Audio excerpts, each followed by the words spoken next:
तो एक simple and easy technique से मैं आपको इंग्लिश बतला रहा हूं, आप इसको समझने का प्रयास करेंगे कि भाई साहब आखिर में ये एक भाषा है, ये एक लैंग्वेज है। इंग्लिश को बनाया क्यों गया? तो मैंने पहले भी आपको बतलाया है, इंग्लिश को बनाया गया टू कम्युनिकेट, बातचीत करने के लिए। अब अगर बातचीत करना है तो सबसे पहले आपको सेंटेंस बनाने तो आना होगा। जब आपको वाक्य आपको बनाने आएगा, सेंटेंस बनाने आएगा, तभी तो आप किसी से कम्युनिकेट कर पाएंगे, आप किसी से बातचीत कर पाएंगे। अब यहां से इंग्लिश की शुरुआत है, ये इंग्लिश का बेस है। आप इस चीज को समझिएगा, बहुत सारे पॉइंट्स यहां से आने वाले हैं।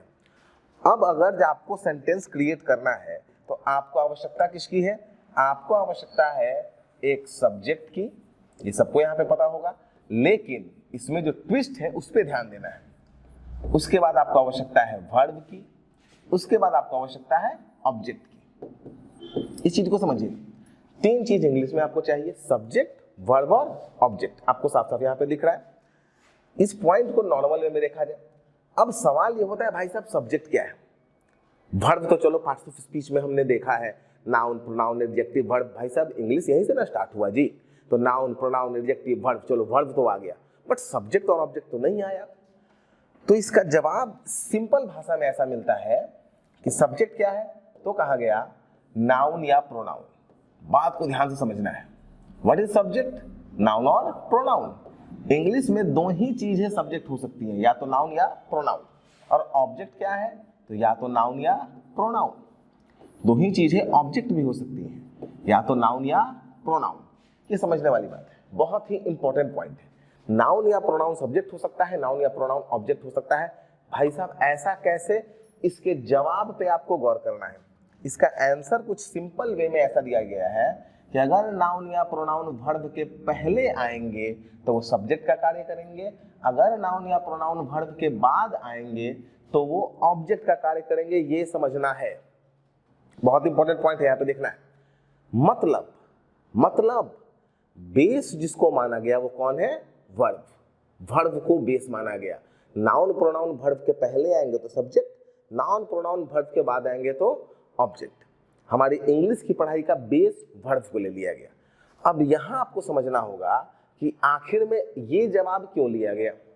मतलब इससे आपको समझ में तो आ गया होगा कि सबसे इंपॉर्टेंट हिस्सा हमारे पास क्या होता है? वर्ब। तो जो लोग नाउन से पढ़ाई को शुरू करते हैं, इसमें एक बहुत कंफ्यूजन है। नाउन हम लोगों को याद करवा दिया गया। कोई किसी से पूछता व्हाट इज नाउन, तो सीधा वो बोलना शुरू करेगा, या तो बोलेगा noun is the naming word, या बोलना शुरू करेगा noun is the name of a person, place, animal, thing, फलाना ठिकाना, ढिमका। ये क्या होता है जी? ये कोई जवाब है? आप इस चीज को समझिएगा। वर्ड क्या होता है? तो बोलेगा word is the doing word. ऐसे ये तो कुछ ऐसा हो गया कि मैंने आपको बतला दिया कि ये क्या है? स्टाइलस। करना क्या है पता ही नहीं है, आपको रट गए हैं, आप रट गए हैं। ये क्या है? What is this? Stylus, stylus, stylus, stylus है। करना क्या है पता ही नहीं है, लेकिन कान खोद रहे हैं। ऐसे लिखना है ना, जिससे सबको नाउन का डिफिनेशन याद हो गया है। किसी के दिमाग में विजुअलाइज नहीं हुआ है कि नाउन से करना क्या है, किसी के दिमाग में विजुअलाइज नहीं हुआ है वर्ब से करना क्या है। ये समझना बहुत जरूरी है। तो अगर नाउन या प्रोनाउन को वर्ब के आगे रखा गया तो वो सब्जेक्ट का काम करेगा, नाउन या प्रोनाउन को वर्ब के बाद रखा गया तो वो ऑब्जेक्ट का काम करेगा। तो एक शब्द में अगर आप ये समझ लें कि इंग्लिश में जो सब्जेक्ट या ऑब्जेक्ट हो सकता है वो या तो नाउन हो सकता है या प्रोनाउन हो सकता है। ये ज्यादा फायदेमंद है बशर्ते कि noun is the name of a person, place, animal और thing and pronoun is the word which avoids the repetition of noun. इससे लाख गुना अच्छा है ये कॉन्सेप्ट। ये हो गया जो बचपन में पढ़ना था उसको पढ़ के हटा दिए। समझिएगा, नाउन या प्रोनाउन ये सब्जेक्ट होगा या ऑब्जेक्ट होगा। इस कॉन्सेप्ट को भी मैं और क्लियरली आपको समझाता हूं, थोड़ा सा आपको समझना पड़ेगा, ध्यान दीजिएगा। जब इंग्लिश में पार्ट्स ऑफ स्पीच बनाए गए, जब इंग्लिश में क्या बनाएगा वो पार्ट्स ऑफ स्पीच, सबको पता है पार्ट्स ऑफ स्पीच की संख्या कितनी होती है हमारे पास? 8। सबको 8 याद होते हैं। बात को समझा जाए जो मैं आपको समझा रहा हूं। पार्ट्स ऑफ स्पीच, तो पार्ट्स ऑफ स्पीच को 3 हिस्सों में तोड़ा जा सकता है। समझिएगा, ये बिल्कुल समझने वाला कॉन्सेप्ट है। पहले हिस्से को बउआ हम लोग बोलेंगे क्रिएटर। क्रिएटर मतलब बनाने वाला, निर्माण करने वाला। दूसरे हिस्से को बोलेंगे डेकोरेटर, मतलब सजाने वाला। और तीसरे हिस्से को बोलेंगे कनेक्टर, मतलब जोड़ने वाला। समझा जाए इस बात को? सिंपल। हमारे पास 3 कैटेगरीज हैं, हमारे पास 3 क्लास है। मैं इनको क्लासिफाई कर रहा हूं, मैं इनको वर्गीकृत कर रहा हूं। क्रिएटर, डेकोरेटर और कनेक्टर। भाई साहब क्रिएटर क्या है? तो इसको सिंपल भाषा में कह सकते हैं, क्रिएटर हमारे पास 3 शब्द है। पहला शब्द हमारे पास क्रिएटर हो जाएगा नाउन, दूसरा शब्द आपके पास क्रिएटर हो जाएगा प्रोनाउन, और तीसरा क्रिएटर आपके पास हो जाएगा वर्ब। मतलब अगर मुझे सिर्फ ये 3 पार्ट्स ऑफ स्पीच मिल जाएं, नाउन, प्रोनाउन और वर्ब मिल जाए, तो मैं इंग्लिश में एक सेंटेंस क्रिएट कर सकता हूं, मैं किसी से कम्युनिकेट कर सकता हूं, मैं अपने आइडियाज सामने वाले के सामने रख सकता हूं, सिर्फ नाउन, प्रोनाउन और वर्ब मिल जाएंगे। तो ये क्या करेगा? अब डेकोरेटर में मैं 2 चीजों को रखता हूं। पहला है आपके पास एडजेक्टिव और दूसरा आपके पास है एडवर्ब। ये 2 चीजें इंग्लिश को डेकोरेट करती हैं।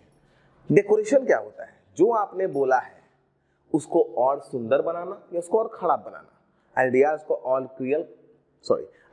और ज्यादा क्लियर कर देना या आइडियाज को और ज्यादा वग कर देना, मतलब अनक्लियर कर देना, या तो ओवियस कर देना या ऑब्लिवियस कर देना। तो ये एडजेक्टिव या एडवर्ब है। ठीक है, ये सिर्फ सजाने का काम करते हैं। मैं एग्जांपल देके सबको क्लियर करूंगा, पहले मैं ये पॉइंट क्लियर कर लेता हूं। और कनेक्टर के तौर पे हमारे पास है 2 शब्द। पहला है प्रीपोजिशन। अच्छा, प्रीपोजिशन के बारे में किसी से पूछिएगा तो उसको ध्यान में होता है संबंधवाचक। उससे बहुत खूबसूरत कॉन्सेप्ट यहाँ पे मैं आपको देने वाला हूं, बस इसको समझने की कोशिश आपको करनी है।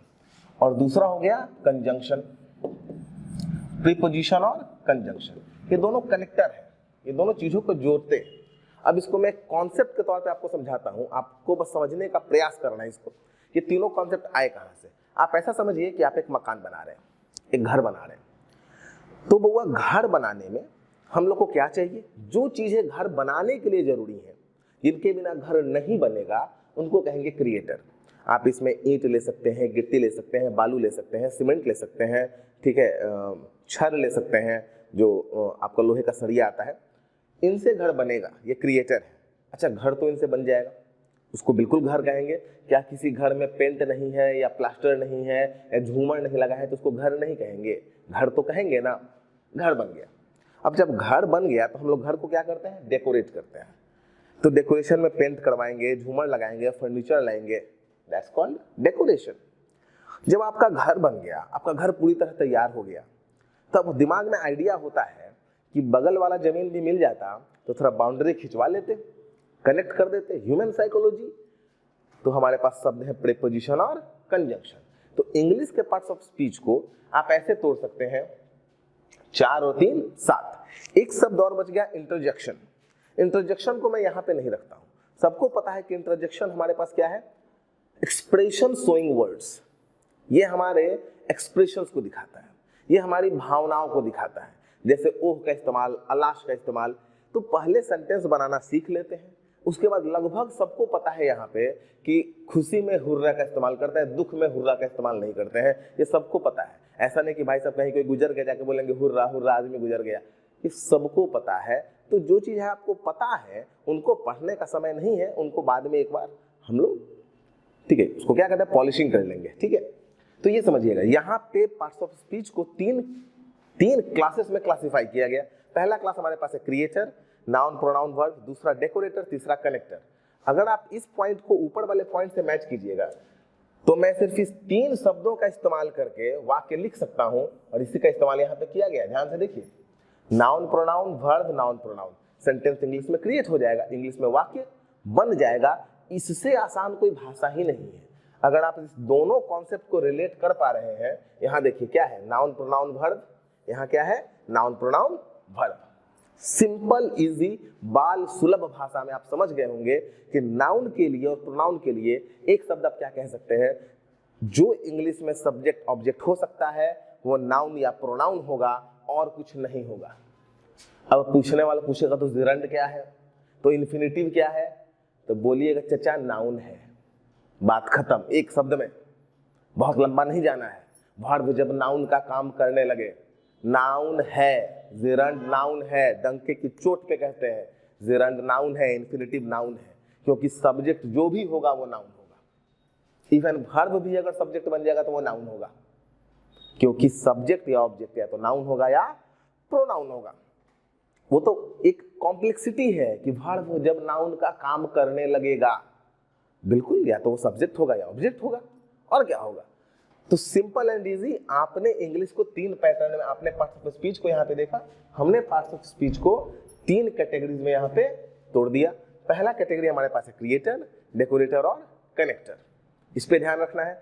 अगले वीडियोस में मैं इस पे और डेप्थ में जाऊंगा। हालांकि एक पॉइंट मैं आपको बड़ा इंटरेस्टिंग देता हूं, इस चीज को समझने का प्रयास कीजिएगा। भाई साहब, प्रीपोजिशन क्या होता है और कंजंक्शन क्या होता है, ये बड़ा सोचने वाली बात है। मैं आपको सिंपल बाल सुलभ भाषा में समझा रहा हूं, समझने का प्रयास कीजिएगा। प्रीपोजिशन और कंजंक्शन इंग्लिश में है कनेक्टर। इंग्लिश में क्या है ये दोनों? कनेक्टर। तो आप समझिएगा, अगर मुझे 2 सेम यूनिट को जोड़ना, इसको समझना है, अगर मुझे 2 सेम यूनिट को जोड़ना होगा तो मैं कंजंक्शन का इस्तेमाल करूंगा। ध्यान से बात को समझिएगा।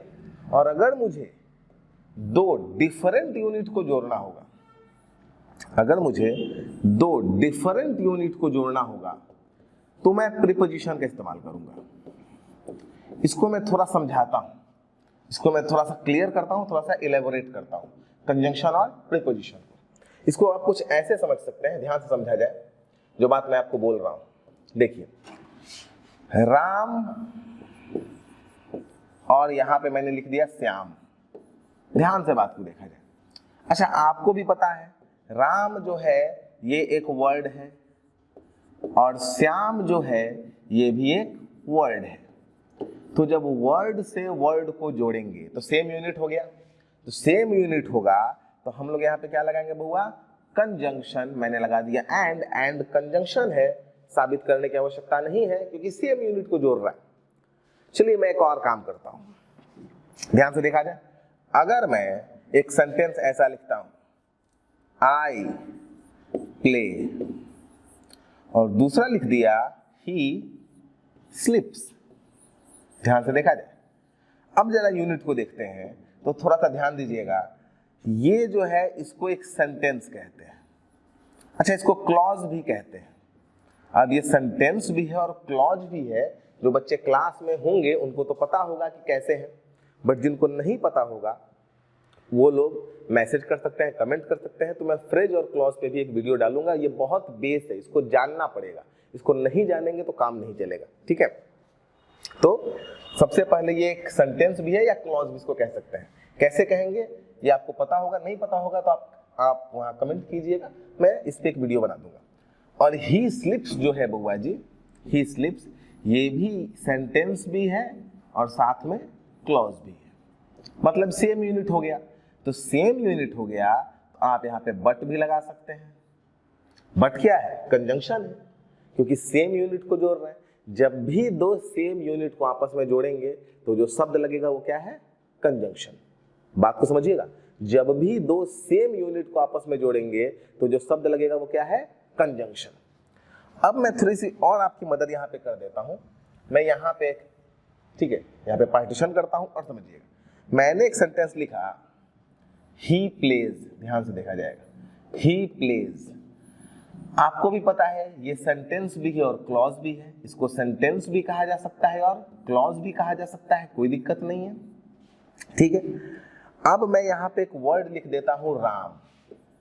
अच्छा, राम तो सेंटेंस या क्लॉज नहीं है, राम तो एक वर्ड है। Ram is a word.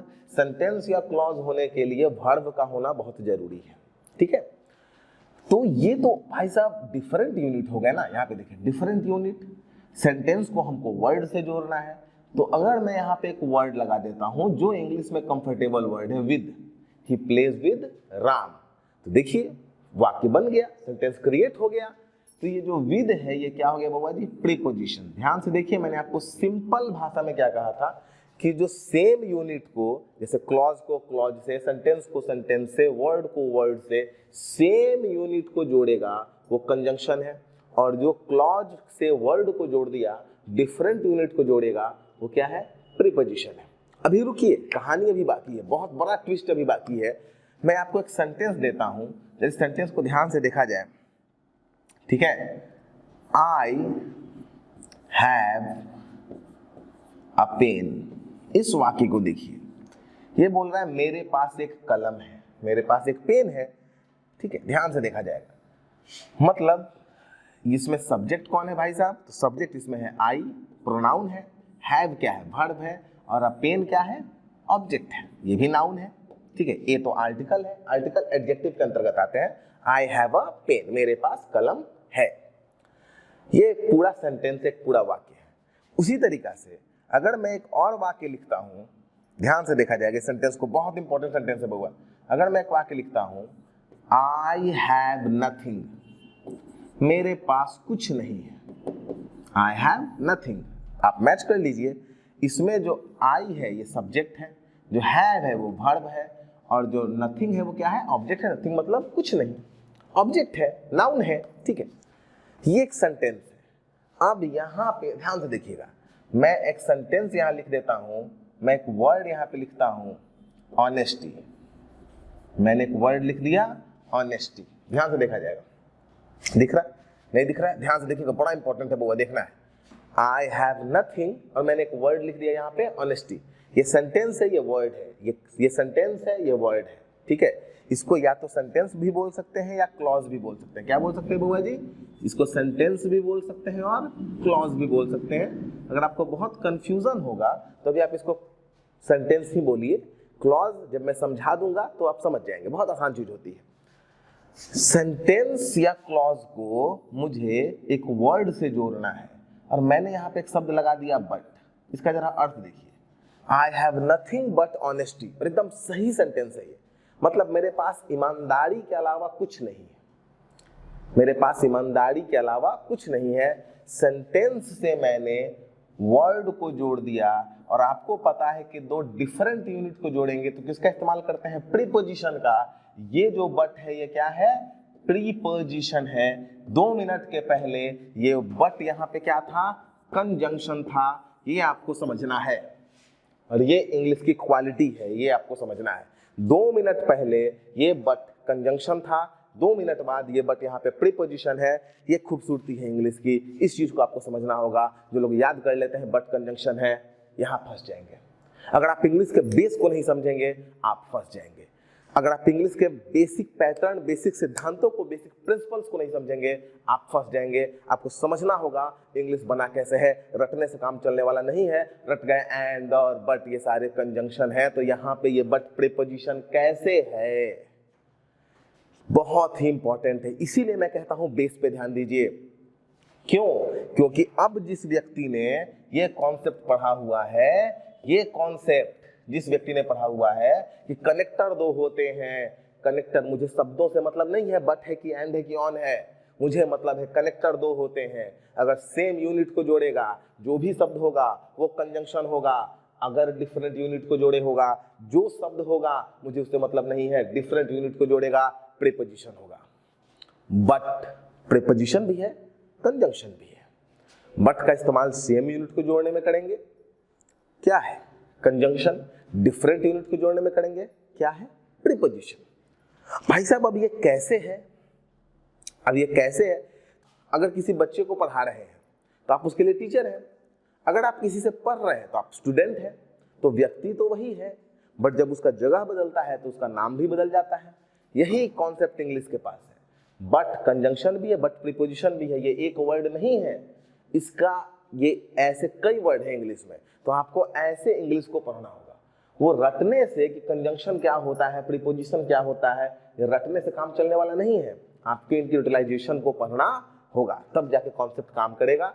तो ये हमारा इंग्लिश का बेसिक कॉन्सेप्ट था जो मैं शुरुआत करता हूं। सबसे पहले आपको पार्ट्स ऑफ स्पीच को समझना होगा। जैसे आपने कंजंक्शन प्रीपोजिशन को समझा है, वैसे ही एडजेक्टिव एडवर्ब को समझना होगा, वैसे ही नाउन प्रोनाउन वर्ब को समझना होगा। और मेरे भाई वर्ब तो बहुत इंपॉर्टेंट है, इस पे तो ध्यान देना ही होगा। तो बाकी नेक्स्ट वीडियो में देखा जाएगा।